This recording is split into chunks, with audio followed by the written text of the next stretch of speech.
Salut chers téléspectateurs et internautes de Great Event TV. Nous sommes à la fin du Sahara bien sûr et nous avons la chance de rencontrer un invité de marque à la personne de M. Pende Suleiman. M. Pende Suleiman est le directeur général des productions animales du Burkina Faso.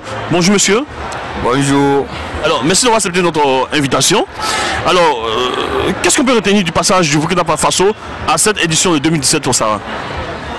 On retient beaucoup de bonnes choses pour en fait notre passage à cette 4e édition donc, du Sahara, dans la mesure où on a pu mettre en place tout ce qu'on avait pensé en avance, parce qu'il faut dire que le Sahara a été particulièrement bien organisé cette année. En rappel, c'est en novembre 2016 qu'on a reçu l'invitation pour participer à cet événement. Et pour ce faire, nous avons eu tout le temps de nous organiser et nous avons pu amener des animaux de telle belle facture, des ébus dont un même a pris un prix en termes donc de valorisation des races locales. Nous avons pu également envoyer des ovins. Nous avons pris un stand donc institutionnel où nous avons exposé nos différents documents stratégiques et nos projets en partenariat public-privé qui ont beaucoup intéressé donc, les visiteurs. À côté, nous avons pu avoir un stand innovation où on a pu présenter des unités de fabrique d'aliments composées de 3 entités, où on a un broyeur polyvalent, un mélangeur et une unité donc, de mise en forme de fabrication de blocs multinutritionnels qui ont été très appréciés par les professionnels, qui ont été déjà même achetés par en fait, des visiteurs.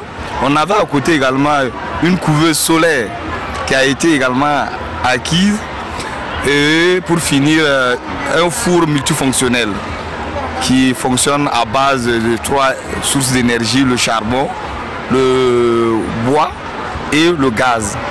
Ces innovations ont beaucoup intéressé les gens, ont été donc vraiment non seulement achetées sur place, mais on a fait des commandes également. Le pôle d'attraction, c'est vraiment nos produits agro-industriels. Nous avons eu des produits à base donc, de céréales, de sésame, de miel. Nous avons exposé des pintades fumées, du poisson fumé. Et tout notre stand n'a pas désempli depuis le début. Les visiteurs ont vraiment pris l'entièreté de ce que nous avons présenté. Donc les acteurs repartent avec un sentiment de satisfaction. Un autre pôle d'attraction, c'est le pôle grillade. Nous avons pu exporter le poulet flambé en Côte d'Ivoire. Nous avons pu exporter le porc de Réau en Côte d'Ivoire. Le porc de Réau, c'est du porc au four, mais le four est fait de manière traditionnelle. Et chaque jour, nos acteurs abattent entre 2 à 3 porcs qui sont entièrement consommés dans la journée, et le soir il n'y a plus de morceaux qui restent. Donc il faut dire que l'un dans l'autre, nous avons pu rencontrer des partenaires qui souhaitent investir au Burkina, qui souhaitent lier des conventions avec nos acteurs, et on est sur le point de signer avec un ressortissant ivoirien, donc un contrat d'une envergure assez importante. Je vais taire le montant pour le moment, mais ce qui est sûr, ce sera pour exporter du Burkina des abats, ça veut dire tout ce qui est comme peau, queue, pattes, tête de ruminants, et en retour importer au niveau du Burkina donc en fait les produits de pêche. Voilà quelque chose qui est en cours. Logiquement on devrait signer le contrat ici, mais il faut, comme c'est de gros montants, peut-être prendre le temps de mieux regarder ces contrats. Donc en tout cas ça c'est notre actif. On a exposer nos animaux qui ont été appréciés actuellement, les pourparlers continuent pour en fait la commercialisation. Donc pour répondre directement à votre question, nous repartons satisfaits en fait de cette 4e édition donc, du Sahara. Alors vous êtes le directeur général, comme je le disais tantôt, des productions animales du Burkina Faso. On va jeter un petit regard sur votre politique au niveau de la production animale de votre pays. Qu'est-ce qu'on peut retenir? Alors au niveau du Burkina, depuis les élections de 2015 et même bien avant, le Burkina s'est rendu compte que l'élevage est un secteur qui a un grand potentiel. Et pour ce faire, sur la base de nos différents documents stratégiques, j'ai nommé ici le document de politique nationale de développement durable de l'élevage à l'horizon 2025, le PAPIS qui est comme un plan d'investissement donc dans le sous-secteur. Et on bénéficiait de plus en plus donc de financement. Les autorités se sont rendues compte que quand même en tant que secteur constituant le troisième pilier économique du pays, après bien sûr l'or et puis le coton, il fallait vraiment faire quelque chose dans ce secteur. Donc les investissements qui se sont accrus au cours de ces dernières années nous permettent donc de changer donc de fusil d'épaule. À savoir, nous avons fait beaucoup de choses au niveau de la production. Nous avons de belles bêtes, nous avons fait beaucoup de choses. Maintenant, il s'agira d'aller vers la transformation. Et cette transformation, c'est d'aller vers plus l'exportation de la viande que des animaux sur pied. Ça nous fait plus de valeur au niveau donc en fait de l'économie.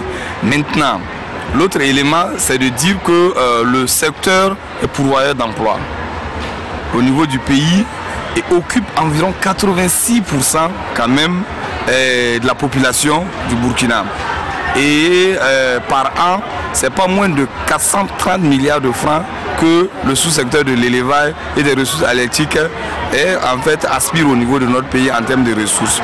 Donc c'est pour montrer que quand même il y a beaucoup de choses qui sont à attendre de ce sous-secteur. Cela suppose qu'il faut continuer à soutenir le sous-secteur.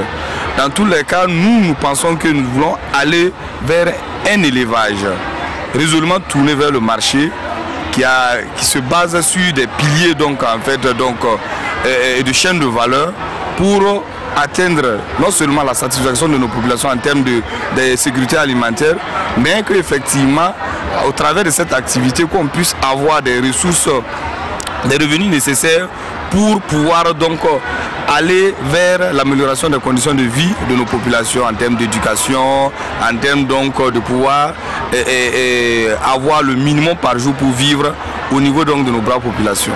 Alors, monsieur le directeur, un dernier mot, nous tirons à la fin de notre entretien, un dernier mot à l'endroit de tous ces internautes, les exploitateurs qui vous regardent. Bon, c'est traduire mes sentiments de remerciement à l'endroit donc des autorités ivoiriennes qui nous ont invités à prendre part donc à cette 4e édition. Nous formulons le souhait que le Sahara devienne en fait une plateforme tournante sous-régionale en fait en matière donc, de promotion des ressources agro-silvo-pastorales, halieutiques et fauniques, afin que le Sahara soit, comme quelqu'un l'a dit, le FESPACO en fait de la Côte d'Ivoire en termes d'envergure. Et nous tirons vraiment des leçons du fait que c'est une plateforme où on a pu rencontrer beaucoup de gens. Ça veut dire déjà les échanges entre pays africains et entre les pays africains et puis les pays donc de l'Europe et d'autres continents. C'est assez innovant et c'est vraiment tirer chapeau au comité d'organisation et à tous ceux-là qui ont contribué à cet événement qui est vraiment d'une importance capitale pour le développement donc, du sous-secteur de l'élevage, du sous-secteur des ressources halieutiques, de la faune, de l'environnement, de l'agriculture. C'est vraiment des choses à encourager. Merci monsieur Pendé Suleiman, directeur général des productions animales. Merci à vous, chers téléspectateurs, de nous suivre depuis Great Event TV.